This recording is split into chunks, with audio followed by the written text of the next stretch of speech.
ಆಡಳಿತ ಪಕ್ಷದ ಈ ನಡೆಯ ಮರ್ಮ ಏನು? ಪ್ರತಿಪಕ್ಷ ಕೊಟ್ಟ ಕೌಂಟರ್ ಅರ್ಥವೇನು? ಪವರ್ ಕಾರಿಡಾರ್ನಲ್ಲಿ ನಿಜವಾಗಿ ನಡೆದಿದ್ದೇನು? ಪ್ರಮುಖ ವಿದ್ಯಮಾನಗಳ ಸಮಗ್ರ ವಿಶ್ಲೇಷಣೆ ರಾಜಕೀಯ ಎಳೆ ಎಳೆಯಾಗಿ. ನಾನು ರಂಜಿತ್ ಶಿರಿಯಾರ್. ಬಿಡದಿ ಟೌನ್ಶಿಪ್ ವಿರೋಧಿಸಿ ಬೈರಮಂಗಲದಿಂದ ಆರಂಭವಾಗಿರುವ ಬಿಜೆಪಿ ಬೆಂಬಲದೊಂದಿಗೆ ನಡೆಯುತ್ತಿರುವಂಥ JDSನ ಈ ಪಾದಯಾತ್ರೆ ಇತ್ತಲ್ಲ, 3 ದಿನಗಳ ಪಾದಯಾತ್ರೆ, ಇದು ಕೇವಲ ರೈತರ ಭೂಮಿಯ ಪ್ರಶ್ನೆಗೆ ಅಥವಾ DK ಶಿವಕುಮಾರ್ ಅವರ ರಾಜಕೀಯ ನೆಲೆಯನ್ನೇ JDS ನಡೆಸುತ್ತಿರುವ ದೊಡ್ಡ ರಾಜಕೀಯ ಶಕ್ತಿ ಪ್ರದರ್ಶನವೇ? ಈ ಪಾದಯಾತ್ರೆಯ ಸುತ್ತಲಿನ ರಾಜಕೀಯವೇನು? ಆಗಸ್ಟ್ 11ರಂದು ಫ್ರೀಡಂ ಪಾರ್ಕ್ನಲ್ಲಿ ಬೃಹತ್ ಸಮಾವೇಶದೊಂದಿಗೆ ಅಂತ್ಯಗೊಂಡ ನಂತರ ಈ ರಾಜಕೀಯ ಹೋರಾಟ ಯಾವ ರೂಪದಲ್ಲಿ ಮುಂದುವರಿಯಲಿದೆ?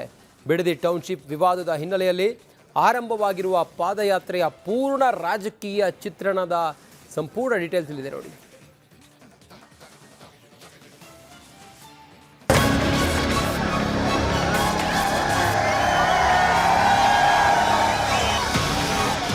ಕಾಂಗ್ರೆಸ್ ಸರ್ಕಾರಕ್ಕೆ, ಕಮಿಷನ್ ಸರ್ಕಾರಕ್ಕೆ, ರಿಯಲ್ ಎಸ್ಟೇಟ್ ಸರ್ಕಾರಕ್ಕೆ. ಬಿಡದಿಯಿಂದ ಬೆಂಗಳೂರಿಗೆ JDS ಪಾದಯಾತ್ರೆ ಹವಾ. ಇದು ರೈತರ ಹೋರಾಟವ, ಸಿಎಂ ವಿರುದ್ಧ ರಾಜಕೀಯ ಸಮರವ?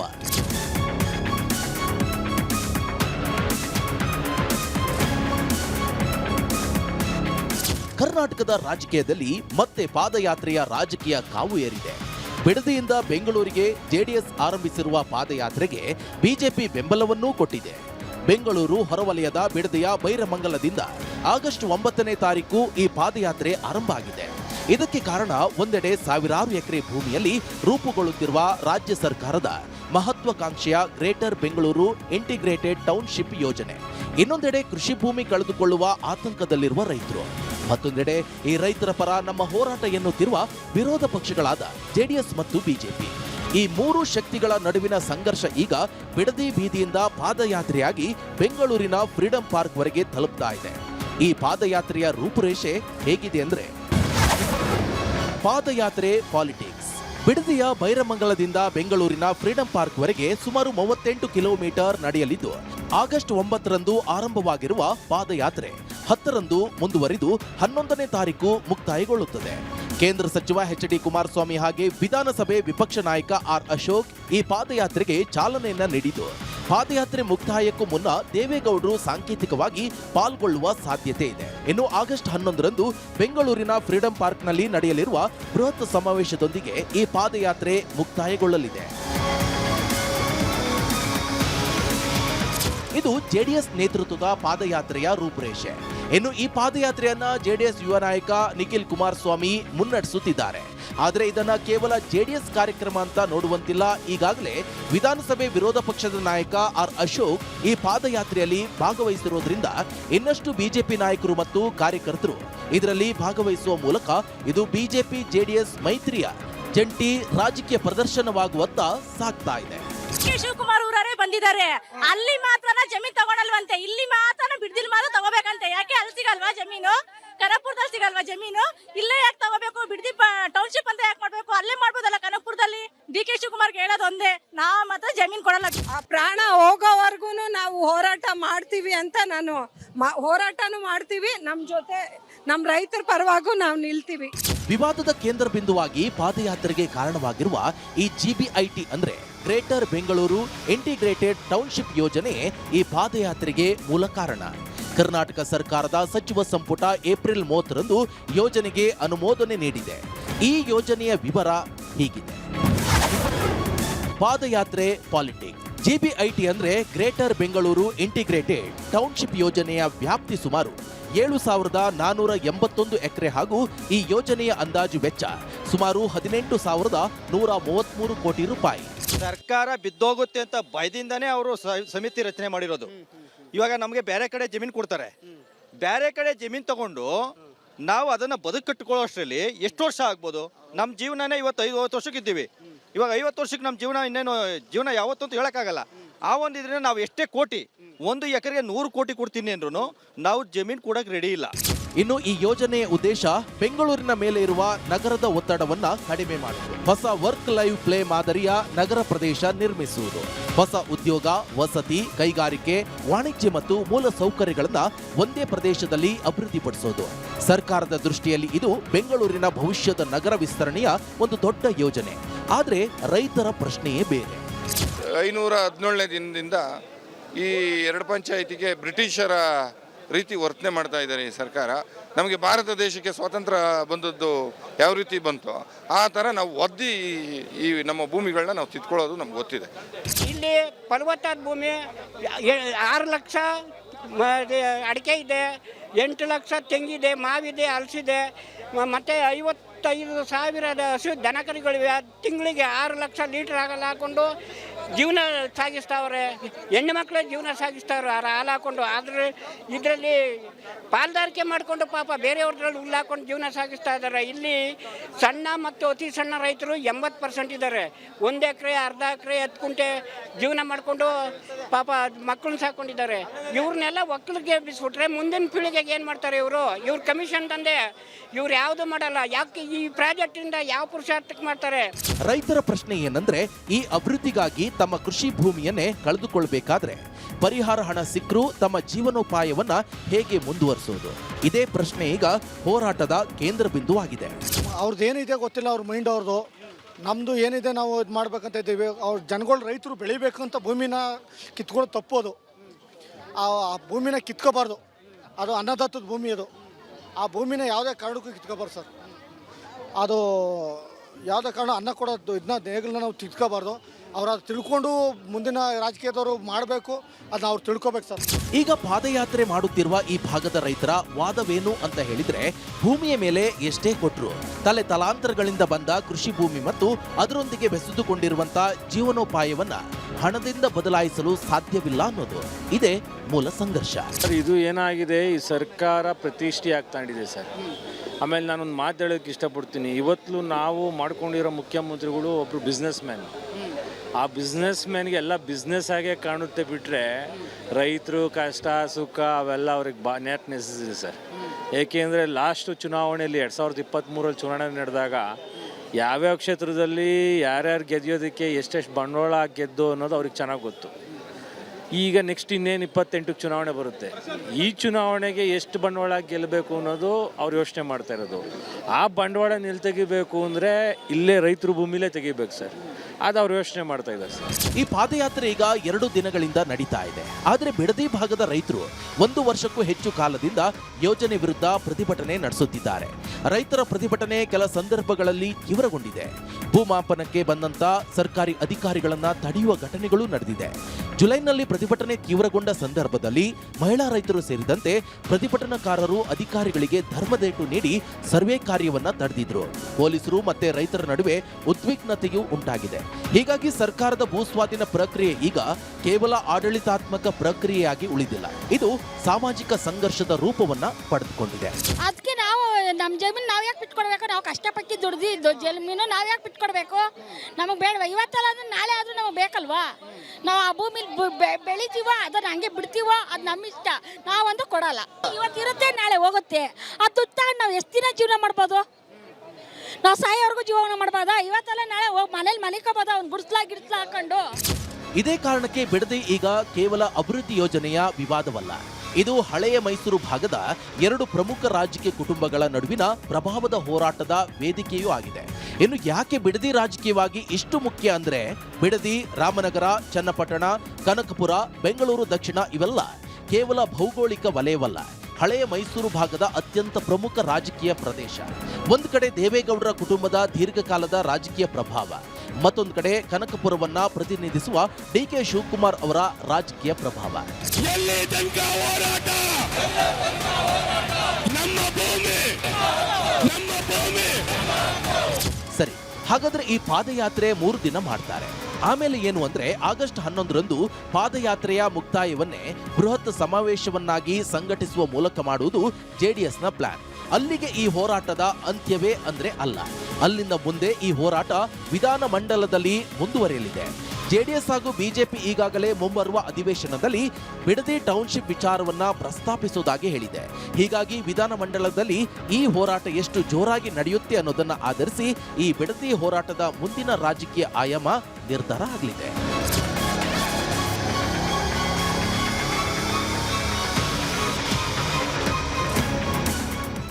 ಆಯ್ತು, ನೀವು ಇವತ್ತು ಹಣ ಕೊಡ್ತೀರಿ ಅನ್ನೋದಾದ್ರೆ ಎಕರೆಗೆ 2 ಕೋಟಿ ನೀವೇ ನಿಗದಿ ಮಾಡಿದ್ದೀರಿ. ನಿಮ್ಮ ಖಾತೆಯಲ್ಲಿ ದುಡ್ಡಿದೆಯಾ? 5,500 ಕೋಟಿಗೆ 11,000 ಕೋಟಿ, 5,500 ಎಕರೆಗೆ 11,000 ಕೋಟಿ ಇವತ್ತು ನಿಮ್ಮಲ್ಲಿ ದುಡ್ಡಿರಬೇಕು ನಿಮ್ಮ ಖಾತೆನಲ್ಲಿ. ತೋರಿಸಿ ದಯವಿಟ್ಟು, ಅದನ್ನ ಬಹಿರಂಗಪಡಿಸಿ. ಅದನ್ನ ಆಗುತ್ತಾ ನಿಮ್ಮ ಕೈಲಿ, ಸರ್ಕಾರದ ಕೈಲಿ? ಈ ಪಾದಯಾತ್ರೆ ಮಧ್ಯೆ ರೈತರ ಜೊತೆ ಸರ್ಕಾರ ನಡೆಸಲು ಮುಂದಾಗಿರುವಂತ ಮಾತುಕತೆ ಯಶಸ್ವಿಯಾಗುತ್ತದೆ ಅಥವಾ ಬಿಡದಿ ಟೌನ್ಶಿಪ್ ಮುಂದಿನ ದಿನಗಳಲ್ಲಿ ಕರ್ನಾಟಕದ ಮತ್ತೊಂದು ದೊಡ್ಡ ಭೂಮಿ ರಾಜಕೀಯ ಸಂಘರ್ಷವಾಗಿ ರೂಪುಗೊಳ್ಳುತ್ತದೆಯೇ ಅನ್ನೋದು ಸದ್ಯದ ಪ್ರಶ್ನೆ. ಆದರೆ ಈ ಪಾದಯಾತ್ರೆಯೊಂದಿಗೆ ಒಂದು ವಿಷಯ ಈಗಾಗಲೇ ಸ್ಪಷ್ಟ ಆಗಿದೆ.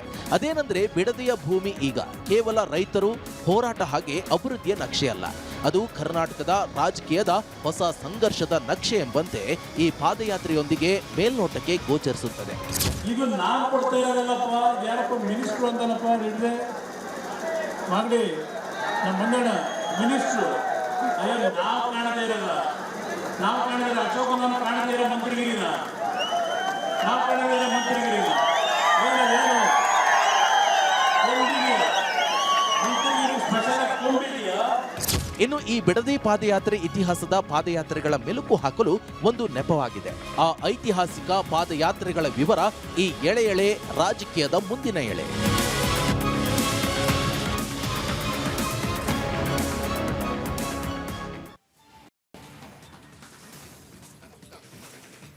ಬಿಡದಿ ರೈತರು ನಾವು ಯಾವುದೇ ಕಾರಣಕ್ಕೂ ನಮ್ಮ ಜಮೀನನ್ನು ಕೊಡೋದಿಲ್ಲ, ನಮ್ಮ ಪ್ರಾಣ ಬೇಕಾದ್ರೆ ಕೊಡ್ತೀವಿ, ನಮ್ಮ ಜಮೀನು ಕೊಡೋದಿಲ್ಲ. ಈ ಸಂದೇಶವನ್ನು ಸರ್ಕಾರಕ್ಕೆ ದಾಟಿಸೋದಕ್ಕೆ ನಾನಾ ರೀತಿಯಲ್ಲಿ ಪ್ರಯತ್ನ ಪಟ್ಟರು. ಅದು ಪೊರಕೆ ಚಳುವಳಿ ಆಯಿತು, ಆನಂತರ ಅಪ್ಪಿಕೋ ಚಳುವಳಿ ಆಯಿತು, ರಕ್ತ ಕೊಟ್ಟರು. ಆನಂತರ ಈಗ ಬೈರಮಂಗಲದಿಂದ ನೇರವಾಗಿ ಫ್ರೀಡಮ್ ಪಾರ್ಕ್ವರೆಗೂ ಕೂಡ ಮೆರವಣಿಗೆ ಬರ್ತೀವಿ, ನಾವು ಪಾದಯಾತ್ರೆ ಮೂಲಕ ನಡ್ಕೊಂಡು ಬರ್ತೀವಿ. ಆ ಮೂಲಕ ಸರ್ಕಾರಕ್ಕೆ ನಾವು ಒತ್ತಾಯ ಮಾಡ್ತೀವಿ, ನಾವು ನಮ್ಮ ಜಮೀನನ್ನು ಕೊಡೋದಕ್ಕೆ ರೆಡಿ ಇಲ್ಲ, ನೀವು ಆ ರೀತಿಯ ನಮ್ಮನ್ನು ಹದ್ದುಬಸ್ತಿನಿಂದ ಅಥವಾ ನಮ್ಮನ್ನು ಬಲವಂತವಾಗಿ ನೀವು ನಮ್ಮ ಭೂಮಿಯನ್ನು ಸ್ವಾಧೀನ ಮಾಡಿಕೊಳ್ಳುವಂಥ ಆಲೋಚನೆ ಇದ್ದರೆ ಬಿಟ್ಬಿಡಿ ಅಂತೇಳಿ ಹೇಳ್ತಾ ಇದ್ದಾರೆ. ಡಿ.ಕೆ. ಶಿವಕುಮಾರ್ 3 ಕೋಟಿ ರೂಪಾಯಿ ಕೊಡ್ತೀನಿ ನಾನು ಅಂಥೇಳಿ ನಿನ್ನೆ ಹೇಳಿ ಆಯಿತು. ಆದರೆ ರೈತರು ಮಾತ್ರ ಅದಕ್ಕೆ ಸುತಾರಾಮ್ ಒಪ್ಪೋದಕ್ಕೆ ರೆಡಿ ಇಲ್ಲ. ಇದು ರಾಜಕೀಯ ಮೇಲಾಟ ಏನು ಅನ್ನೋದ್ರ ಬಗ್ಗೆ ನಮ್ಮ ಜೊತೆಯಲ್ಲೇ ಈಗ ನೇರ ಸಂಪರ್ಕದಲ್ಲಿ ನ್ಯೂಸ್ ಡೆಸ್ಕ್ನಿಂದ ವೀರೇಂದ್ರ ಉಪ್ಪುಂದ ಇದ್ದಾರೆ. ವೀರೇಂದ್ರ, ಇದೊಂದು ರೀತಿ ರಾಜಕೀಯ ಮೇಲಾಟ ಅನ್ನೋದು ಬಹುತೇಕ ಎಲ್ಲವೂ ಈಗ ಜಗಜ್ಜಾಹೀರಾಗಿರೋದು. ಯಾರಿಗ ಲಾಭ ಇದು, ಅಥವಾ ಇದು ಎತ್ತ ಸಾಗುತ್ತಿದೆ ಬಿಡದಿಯ ರೈತರ ಹೋರಾಟ? ವೀರೇಂದ್ರ. ರಂಜಿತ್, ಬಿಡದಿಯ ರೈತರ ಪಾದಯಾತ್ರೆ ನಿನ್ನೆ ಆರಂಭ ಆಗಿದೆ JDS ನೇತೃತ್ವದಲ್ಲಿ. ಅದನ್ನು ವಿಶ್ಲೇಷಣೆ ನನಗಿಂತ ನೀವೇ ಚೆನ್ನಾಗಿ ಮಾಡಬಲ್ರಿ, ಯಾಕಂದರೆ ನೀವು ಅಲ್ಲಿ ಗ್ರೌಂಡ್ ಝೀರೋಗೆ ಹೋಗಿ ನಿನ್ನೆ ಇಡೀ ದಿನ ಅಲ್ಲಿ ಎಕ್ಸ್ಪೀರಿಯೆನ್ಸ್ ಮಾಡಿದ್ದೀರಿ. ಆ ಗ್ರೌಂಡ್ ರಿಪೋರ್ಟಿಂಗ್ ಇದೆಯಲ್ಲ ರಂಜಿತ್, ಅದು ಬೇರೆಯೇ. ಅದು ನಾವು ಅನುಭವದ ಮೇಲೆ ಹೇಳ್ಬೋದು, ನೀವು ಅನುಭವಿಸಿ ಹೇಳ್ತೀರಿ ಅಲ್ಲಿ ನಿಂತಾಗ. ಹಾಗಾಗಿ ನೀವೇ ಅದ್ಭುತವಾಗಿ ವಿಶ್ಲೇಷಣೆ ಮಾಡಬಲ್ರಿ ಅನಿಸುತ್ತೆ. ಆದರೆ ನೀವು ಕೇಳಿರೋ ಕಾಂಟೆಕ್ಸ್ಟಲ್ಲಿ ನಾನು ಹೇಳ್ತಾ ಹೋಗ್ತೀನಿ ನೋಡಿ. ಪಾದಯಾತ್ರೆಗೆ ನಮ್ಮ ದೇಶದಲ್ಲಿ ಬಹಳ ದೊಡ್ಡ ಇತಿಹಾಸ ಇದೆ. ಹೇಳಲಿಕ್ಕೆ ಹೋದರೆ ಅದು ಎಲ್ಲಿಂದ ಶುರು ಮಾಡೋದು, ಎಲ್ಲಿ ಮುಗಿಸೋದು ನಾವು. ಮಹಾತ್ಮ ಗಾಂಧಿಯವರ ಪಾದಯಾತ್ರೆಯಿಂದ ಹಿಡಿದು ಇವತ್ತು ನಡೀತಿರುವಂಥ ಬಿಡದಿ ಪಾದಯಾತ್ರೆವರೆಗೆ, ಅಂದರೆ ಇವತ್ತು ರಾಜಕೀಯದ ಪಾದಯಾತ್ರೆಗಳು ಹೆಚ್ಚಾಗಿ ನಾವು ನೋಡ್ತಾ ಇದ್ದೀವಿ. ಅದು ಮೇಕೆದಾಟು ಪಾದಯಾತ್ರೆ ಆಗಿರ್ಬೋದು, ಅದಕ್ಕೂ ಮೊದಲು ಸಿದ್ದರಾಮಯ್ಯನವರು ಮಾಡಿದಂಥ ಬಳ್ಳಾರಿ ಪಾದಯಾತ್ರೆ ಆಗಿರ್ಬೋದು, ಹಾಗೆ ದೇವೇಗೌಡರ ವಿಠಲೇನಹಳ್ಳಿ ಪಾದಯಾತ್ರೆ ಗೋಲಿಬಾರ್ನ ಹಿನ್ನೆಲೆಯಲ್ಲಿ ಮಾಡಿದಂಥದ್ದು 80 ಕಿಲೋಮೀಟರ್ ಪಾದಯಾತ್ರೆ, ಅದಕ್ಕೂ ಮೊದಲು ಯಡಿಯೂರಪ್ಪನವರು ಬಗರ್ ಹುಕುಂ ಸಾಗುವಾಳಿದಾರರ ಪರವಾಗಿ ಮಾಡಿದಂಥ ಪಾದಯಾತ್ರೆ. ಹೀಗೆ ಪಾದಯಾತ್ರೆಗೆ ಒಂದು ಇತಿಹಾಸ ಇದೆ. ನೀವು ದೇಶಾದ್ಯಂತ ನೋಡಿದ್ರು ಕೂಡ YS ರಾಜಶೇಖರ ರೆಡ್ಡಿಯವರ ಪಾದಯಾತ್ರೆ, ಹಾಗೆ ರಾಹುಲ್ ಗಾಂಧಿ ದೇಶಾದ್ಯಂತ ಪಾದಯಾತ್ರೆ ಮಾಡಿದ್ರಲ್ಲ, ಕಾಶ್ಮೀರದಿಂದ ಕನ್ಯಾಕುಮಾರಿವರೆಗೂ ಅಂತ ಭಾರತ್ ಜೋಡೋ ಪಾದಯಾತ್ರೆ, ಹೀಗೆ ಹಲವಾರು ಪಾದಯಾತ್ರೆಗಳಿದೆ. ಒಂದೊಂದು ಪಾದಯಾತ್ರೆಯೂ ಕೂಡ ನಾವು ಗಮನಿಸಬೇಕಾದ್ದೇನೆಂದರೆ, ಒಂದು ಮಾಸ್ ಅಪೀಲ್ ಅಂತಾರಲ್ಲ, ಅದನ್ನು ಕೆಲವು ನಾಯಕರು ಗಳಿಸಿರೋದು ಅದೇ ಪಾದಯಾತ್ರೆಗಳಿದ್ದ. ಹಲವು ನಾಯಕರು ಹಾಗೆ ನೋಡ್ಲಿಕ್ಕೆ ಹೋದರೆ, ಅಂದರೆ ಈ ಹಳ್ಳಿಯ ಪಾದಯಾತ್ರೆಯಿಂದ ವಿಧಾನಸೌಧ ಮೆಟ್ಟಿಲನ್ನ ಹತ್ತಾರೆ ಅನ್ನುವಂಥ ಮಾತುಗಳು ಕೇಳಿ ಬರ್ತಾ ಇರುತ್ತೆ. ಆ ದೃಷ್ಟಿಯಿಂದ ನೋಡೋದಾದರೆ ಈಗಲೂ ಕೂಡ ಬಿಡದಿಯ ಪಾದಯಾತ್ರೆಗೆ ರಾಜಕೀಯದ ಹಿನ್ನೆಲೆಯೂ ಇದೆ, ಅದರ ಜೊತೆ ರೈತ ಹೋರಾಟವೂ ಕೂಡ ಇದೆ. ನಿರಂತರವಾಗಿ ರೈತರು ಹೋರಾಟವನ್ನು ಮಾಡ್ತಾ ಇದ್ರು. ಈಗ ಪಾದಯಾತ್ರೆಯ ಹೆಜ್ಜೆಯನ್ನು ಇಡ್ತಾ ಇದ್ದಾರೆ. ಅದು ಕೂಡ ಅಧಿವೇಶನ ಕಣ್ಣೆದುರುಗಡೆ ಇರುವ ಹೊತ್ತಿನಲ್ಲಿ 13ನೇ ತಾರೀಕಿಂದ ಅಧಿವೇಶನ ಆರಂಭ ಆಗ್ತಾ ಇದೆ. ಅದೇ ಹಿನ್ನೆಲೆಯಲ್ಲೇ ಈಗ ನಿನ್ನೆಯಿಂದ ಪಾದಯಾತ್ರೆ ಮಾಡಿದ್ದಾರೆ. ನಾನು ಹೇಳಿದೆ, ವಿಟ್ಲೇನಹಳ್ಳಿ ಪಾದಯಾತ್ರೆ ದೇವೇಗೌಡರು ರೈತರ ಪರವಾಗಿ, ರೈತರ ಮೇಲೆ ಗೋಲಿಬಾರ್ ಆಗಿರುತ್ತೆ ರಂಜಿತ್. ಆ ಗೋಲಿಬಾರ್ನ ಖಂಡಿಸಿ, ಅದು ನೀರ ಹೋರಾಟ ಅದು. ಇವತ್ತು ನೋಡಿ ಎಂತ ಅಂದರೆ ಒಂದು ಕಾಕತಾಳೀಯ ಅಂತ ಇರ್ಬೋದು. ಇವತ್ತು ದೇವೇಗೌಡರೇ ಚಾಲನೆ ಕೊಡ್ತಾ ಇದ್ದಾರೆ ಇವತ್ತಿನ 2ನೇ ದಿನದ ಪಾದಯಾತ್ರೆಗೆ.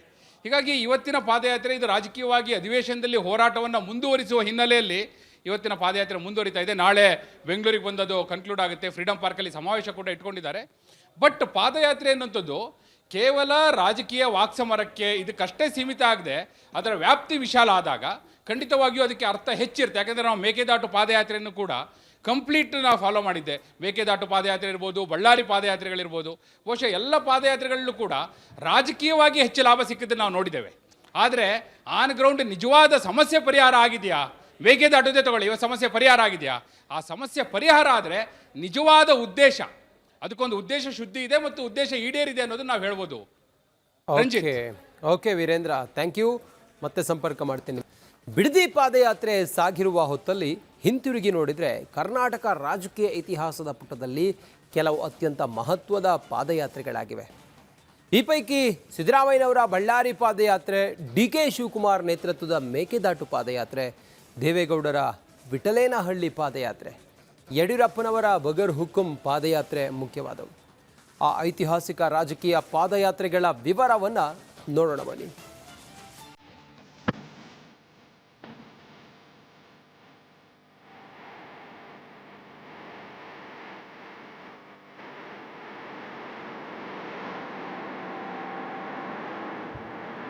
ಕರ್ನಾಟಕದ ರಾಜಕೀಯದಲ್ಲಿ ಪಾದಯಾತ್ರೆ ಅಂದ್ರೆ ಕೇವಲ 100 ಕಿಲೋಮೀಟರ್ ಕಾಲ್ನಡಿಗೆಯಲ್ಲ.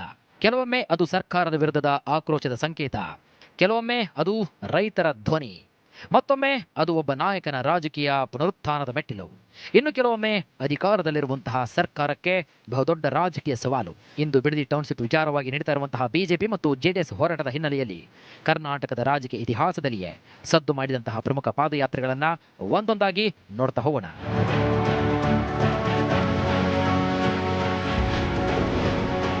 ಮೇಕೆದಾಟು ಪಾದಯಾತ್ರೆ ದಿನಾಂಕ 9 ಜನವರಿ 2022. ಉದ್ದೇಶ ಮೇಕೆದಾಟು ಯೋಜನೆ ಜಾರಿಗೆ ಆಗ್ರಹ. ಘೋಷವಾಕ್ಯ ನಮ್ಮ ನೀರು ನಮ್ಮ ಹಕ್ಕು. ಕರ್ನಾಟಕದ ರಾಜಕೀಯದಲ್ಲಿ ಇತ್ತೀಚಿನ ಕಾಲದ ಅತ್ಯಂತ ಚರ್ಚಿತ ಪಾದಯಾತ್ರೆಗಳಲ್ಲಿ ಒಂದು ಮೇಕೆದಾಟು ಪಾದಯಾತ್ರೆ. ನಮ್ಮ ನೀರು ನಮ್ಮ ಹಕ್ಕು ಎಂಬ ಘೋಷಣೆಯೊಂದಿಗೆ ಕಾಂಗ್ರೆಸ್ ಈ ಹೋರಾಟವನ್ನು ಪ್ರಾರಂಭಿಸಿತು. ಜನವರಿ 9, 2022 ಮೇಕೆದಾಟು ಸಂಗಮದಿಂದ ಪಾದಯಾತ್ರೆ ಆರಂಭವಾಯಿತು. ಮೇಕೆದಾಟು ಯೋಜನೆ ಜಾರಿಗೆ ಆಗ್ರಹಿಸುವುದು ಇದರ ಪ್ರಮುಖ ಉದ್ದೇಶವಾಗಿತ್ತು.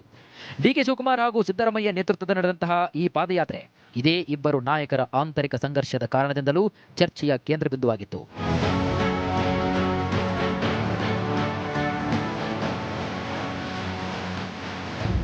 ಈ ಮೇಕೆದಾಟು ಪಾದಯಾತ್ರೆ ಕಾವೇರಿ ನೀರಿನ ವಿಚಾರದಲ್ಲಿ ಕರ್ನಾಟಕದ ಹಿತಾಸಕ್ತಿಯನ್ನು ಮುಂದಿಟ್ಟುಕೊಂಡು ಕೇಂದ್ರ ಮತ್ತು ರಾಜ್ಯ ಸರ್ಕಾರಗಳ ಮೇಲೆ ಒತ್ತಡವನ್ನು ತರುವ ರಾಜಕೀಯ ಉದ್ದೇಶವೂ ಇದರ ಹಿಂದೆ ಇತ್ತು. ಆದರೆ ಕೋವಿಡ್ 3ನೇ ಅಲೆಯ ಸಂದರ್ಭದಲ್ಲಿ ದೊಡ್ಡ ಸಂಖ್ಯೆಯಲ್ಲಿ ಜನ ಸೇರ್ತಾ ಇರುವುದಕ್ಕೆ ತೀವ್ರ ವಿರೋಧ ವ್ಯಕ್ತವಾಯಿತು. ಸರ್ಕಾರ ನಿರ್ಬಂಧವನ್ನು ವಿಧಿಸಿತು. ಹೈಕೋರ್ಟ್ ಕೂಡ ಕೋವಿಡ್ ನಿಯಮಗಳ ಉಲ್ಲಂಘನೆಯ ಕುರಿತು ಪ್ರಶ್ನೆ ಮಾಡಿತು. ಜನವರಿ 13ರಂದು ಯಾತ್ರೆಯನ್ನು ತಾತ್ಕಾಲಿಕವಾಗಿ ಸ್ಥಗಿತಗೊಳಿಸಲಾಯಿತು.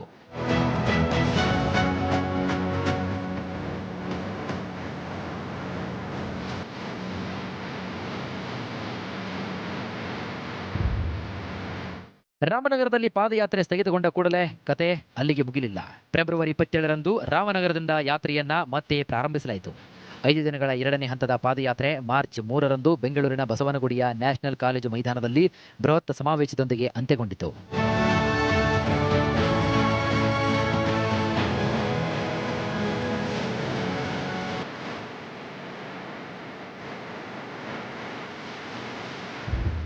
ಈ ಪಾದಯಾತ್ರೆ ಡಿ.ಕೆ. ಶಿವಕುಮಾರ್ ಅವರ ಸಂಘಟನಾ ಸಾಮರ್ಥ್ಯ ಮತ್ತು ಜನಸಂಪರ್ಕ ರಾಜಕಾರಣವನ್ನ ಮತ್ತೊಮ್ಮೆ ಮುನ್ನೆಲೆಗೆ ತಂದಿತು. 2023ರ ಚುನಾವಣೆಗೂ ಮುನ್ನ ಕಾಂಗ್ರೆಸ್ಗೆ ದೊಡ್ಡ ಮಟ್ಟದ ಕಾರ್ಯಕರ್ತರ ಮೊಬಿಲೈಸೇಷನ್, ಸಂಘಟನಾ ಚಟುವಟಿಕೆ ಮತ್ತು ಡಿ.ಕೆ. ಶಿವಕುಮಾರ್ ಅವರ ನಾಯಕತ್ವವನ್ನು ಪ್ರದರ್ಶನ ಮಾಡಲು ಈ ಪಾದಯಾತ್ರೆ ಅತ್ಯಂತ ಪ್ರಮುಖ ರಾಜಕೀಯ ವೇದಿಕೆಯಾಯಿತು.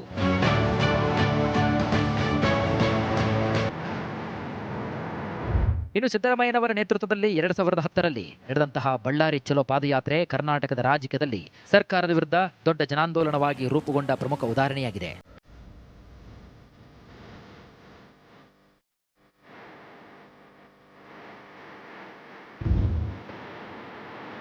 2010ರಲ್ಲಿ ಅಂದಿನ ಬಿಜೆಪಿ ಸರ್ಕಾರ ಅವಧಿಯಲ್ಲಿ ಬಳ್ಳಾರಿಯ ಅಕ್ರಮ ಗಣಿಗಾರಿಕೆ ಆರೋಪಗಳು ರಾಜ್ಯ ರಾಜಕೀಯದ ಕೇಂದ್ರ ಬಿಂದುವಾಗಿದ್ದವು. ಕಾಂಗ್ರೆಸ್ ಸರ್ಕಾರದ ವಿರುದ್ಧ ಹೋರಾಟಕ್ಕೆ ಮುಂದಾಯಿತು. ಕರ್ನಾಟಕದ ವಿಧಾನಸಭೆಯಲ್ಲಿ ಜನಾರ್ದನ್ ರೆಡ್ಡಿ ಸೇರಿದಂತೆ ಬಳ್ಳಾರಿಯ ನಾಯಕರಿಂದ ಅಂದಿನ ವಿರೋಧ ಪಕ್ಷದ ನಾಯಕ ಸಿದ್ದರಾಮಯ್ಯನವರಿಗೆ ಬಳ್ಳಾರಿಗೆ ಕಾಲಿಟ್ಟು ನೋಡಿ ಹೀಗಂತ ಸವಾಲ್ ಎಸೆದ ಹಿನ್ನೆಲೆಯಲ್ಲಿ ಸಿದ್ದರಾಮಯ್ಯನವರ ನೇತೃತ್ವದಲ್ಲಿ ಕಾಂಗ್ರೆಸ್ ಪಕ್ಷದ ನಾಯಕರು ಬೆಂಗಳೂರಿನಿಂದ ಬಳ್ಳಾರಿವರೆಗೆ ಪಾದಯಾತ್ರೆಯನ್ನು ನಡೆಸಲು ತೀರ್ಮಾನಿಸಿದ ನಂತರ ನಡೆದಿದ್ದು ಇಂದಿಗೆ ಒಂದು ಇತಿಹಾಸ.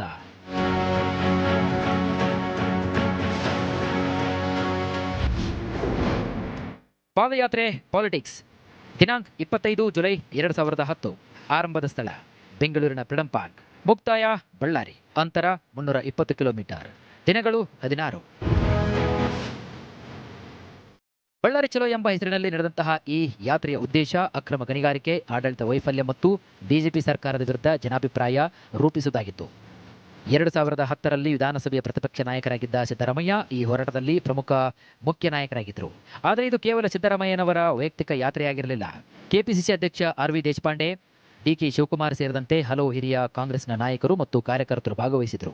16 ದಿನಗಳ ಕಾಲ ನಡೆದಂತಹ ಕಾಲ್ನಡಿಗೆಯಲ್ಲಿ ಸುಮಾರು 320 ಕಿಲೋಮೀಟರ್ ದೂರವನ್ನು ಕ್ರಮಿಸಿ ಅಂತಿಮವಾಗಿ ಬಳ್ಳಾರಿಯಲ್ಲಿ ಬೃಹತ್ ಸಮಾವೇಶ ನಡೆಯಿತು. ಈ ಯಾತ್ರೆ ಕಾಂಗ್ರೆಸ್ಗೆ ರಾಜ್ಯ ಮಟ್ಟದಲ್ಲಿ ಬಹುದೊಡ್ಡ ರಾಜಕೀಯ ಪ್ರದರ್ಶನ ನೀಡಿತು. ವಿಶೇಷವಾಗಿ ಸಿದ್ದರಾಮಯ್ಯ ಅವರನ್ನ ರಾಜ್ಯದ ಪ್ರಮುಖ ವಿರೋಧ ಪಕ್ಷದ ನಾಯಕರನ್ನಾಗಿ ಮತ್ತಷ್ಟು ಮುನ್ನೆಲೆಗೆ ತರುತ್ತೆ.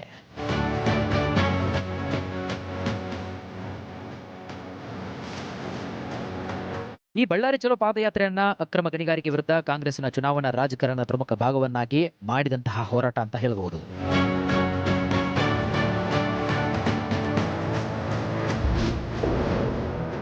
ದೇವೇಗೌಡರ ವಿಠ್ಠಲಯ್ಯನಹಳ್ಳಿ ಪಾದಯಾತ್ರೆ. ಇನ್ನು ದೇವೇಗೌಡರ ರಾಜಕೀಯ ಬದುಕಿನ ಪ್ರಮುಖ ಅಧ್ಯಾಯಗಳಲ್ಲಿ ಒಂದು ವಿಠ್ಠಲೇನಹಳ್ಳಿ ಪಾದಯಾತ್ರೆ.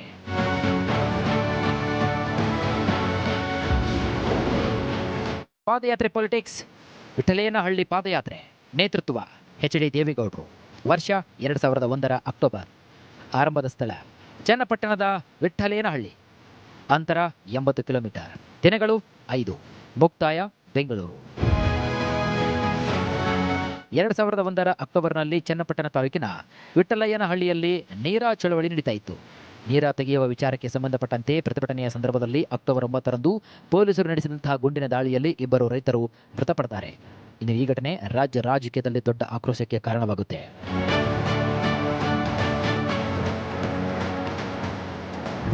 ಅಂದಿನ ಮುಖ್ಯಮಂತ್ರಿ ಎಸ್.ಎಂ. ಕೃಷ್ಣ ನೇತೃತ್ವದ ಕಾಂಗ್ರೆಸ್ ಸರ್ಕಾರದ ವಿರುದ್ಧ ಗೋಲಿಬಾರ್ ಹಿನ್ನೆಲೆಯಲ್ಲಿ ಮಾಜಿ ಪ್ರಧಾನಿ ಎಚ್.ಡಿ. ದೇವೇಗೌಡರು ತೀವ್ರವಾಗಿ ವಾಗ್ದಾಳಿ ನಡೆಸುತ್ತಾರೆ. ಇದೇ ಕಾರಣಕ್ಕಾಗಿ ದೇವೇಗೌಡರು 2001 ಅಕ್ಟೋಬರ್ 28ರಂದು ವಿಠ್ಠಲಯ್ಯನಹಳ್ಳಿಯಿಂದ ಬೆಂಗಳೂರಿಗೆ ಪಾದಯಾತ್ರೆ ಪ್ರಾರಂಭಿಸುತ್ತಾರೆ. ದೇವೇಗೌಡ ಅವರೊಂದಿಗೆ 100 ರೈತರು ಮತ್ತು ಜೆಡಿಎಸ್ನ ನಾಯಕರು ಕೂಡ ಸೇರಿಕೊಳ್ತಾರೆ. ಚನ್ನಪಟ್ಟಣದಿಂದ ರಾಮನಗರ, ಕುಂಬಳಗೋಡು, ಕೆಂಗೇರಿ ಮಾರ್ಗವಾಗಿ ಬೆಂಗಳೂರು ತಲುಪುವ ಈ ಯಾತ್ರೆ ಕೇವಲ ರೈತರ ಹೋರಾಟವಾಗಿರಲಿಲ್ಲ. ಇದು ಎಸ್.ಎಂ. ಕೃಷ್ಣ ಸರ್ಕಾರದ ವಿರುದ್ಧದ ನೇರ ರಾಜಕೀಯ ಸವಾಲಾಗಿತ್ತು. ಯಾತ್ರೆಯ ಅಂತ್ಯದಲ್ಲಿ ದೇವೇಗೌಡರು ಕಾಂಗ್ರೆಸ್ ಸರ್ಕಾರವನ್ನು ತೀವ್ರವಾಗಿ ಟೀಕಿಸುತ್ತಾರೆ. ಇಲ್ಲಿ ಮತ್ತೊಂದು ರಾಜಕೀಯ ತಿರುವು ಕೂಡ ಸಿಕ್ಕಿತ್ತು. ಅದು ಏನಪ್ಪಾ ಅಂದ್ರೆ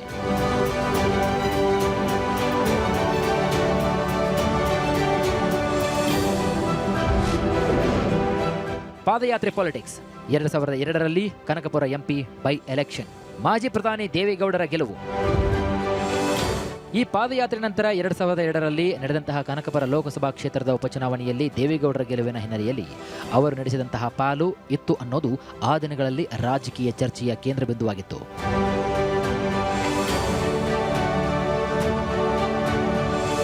ಆ ಗೆಲುವಿನ ನಂತರ ಸ್ವತಃ ದೇವೇಗೌಡರು ವಿಠ್ಠಲಯ್ಯನಹಳ್ಳಿ ಘಟನೆ ತಮ್ಮ ರಾಜಕೀಯ ಪುನರುತ್ಥಾನಕ್ಕೆ ಪ್ರಮುಖ ಕಾರಣವಾಗುತ್ತೆ ಅಂತ ಹೇಳಿದರು. ಹೀಗಾಗಿ ದೇವೇಗೌಡರ ವಿಠ್ಠಲಯ್ಯನಹಳ್ಳಿ ಪಾದಯಾತ್ರೆಯ ರಾಜಕೀಯ ಮಹತ್ವವನ್ನು ಕೇವಲ ರೈತ ಹೋರಾಟ ಅಂತ ನೋಡುವಂತಿಲ್ಲ.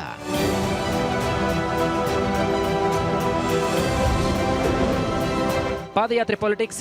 ಯಡಿಯೂರಪ್ಪ ಮತ್ತು ಬಗರ್ ಹುಕುಂ ಹೋರಾಟ. ಯಡಿಯೂರಪ್ಪ ರೈತ ನಾಯಕ ಎಂಬ ಬಿರುದನ್ನು ಪಡೆದುಕೊಂಡಿದ್ದು ಹೇಗೆ ಗೊತ್ತಾ? 1980ರ ದಶಕಗಳಿಂದ 2000ರವರೆಗೆ ಯಡಿಯೂರಪ್ಪ ಅವರ ರಾಜಕೀಯ ಬೆಳವಣಿಗೆಯಲ್ಲೂ ಕೂಡ ರೈತ ಹೋರಾಟಗಳಿಗೆ ವಿಶೇಷ ಸ್ಥಾನವಿದೆ. ಆದರೆ ಯಡಿಯೂರಪ್ಪನವರು ಬಗರ್ ಹುಕುಂ ಸಾಗುವಳಿದಾರರ ಪರವಾಗಿ ಪಾದಯಾತ್ರೆ ನಡೆಸಿದ್ದು 2002ರಲ್ಲಿ.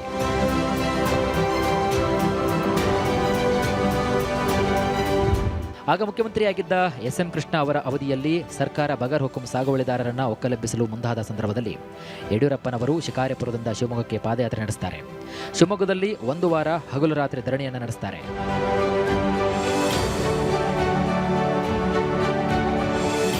ಯಡಿಯೂರಪ್ಪನವರ ಈ ಹೋರಾಟದ ಕೇಂದ್ರ ಬಿಂದು ಒಂದೇ.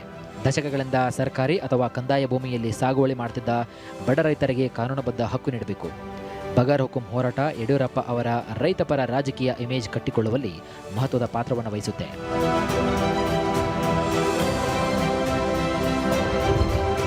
ಇದಷ್ಟೇ ಅಲ್ಲ, ಈಗ ಬಿಡದಿಯಲ್ಲಿ ಬಿಜೆಪಿ ಜೆಡಿಎಸ್ ಮೈತ್ರಿಕೂಟದ ಜಂಟಿ ಪಾದಯಾತ್ರೆ ಎಂದಾಗ 2024ರ ಮೈಸೂರು ಚಲೋ ಪಾದಯಾತ್ರೆ ಮರೆಯಲು ಸಾಧ್ಯವಿಲ್ಲ.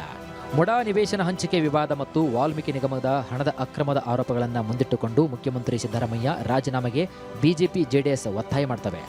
ಬೆಂಗಳೂರಿನಿಂದ ಮೈಸೂರಿನವರೆಗೆ ನಡೆದಂತಹ ಈ ಪಾದಯಾತ್ರೆ ಮೈಸೂರಿನಲ್ಲಿ ಬೃಹತ್ ಸಮಾವೇಶದ ಮೂಲಕ ಮುಕ್ತಾಯವಾಗುತ್ತೆ.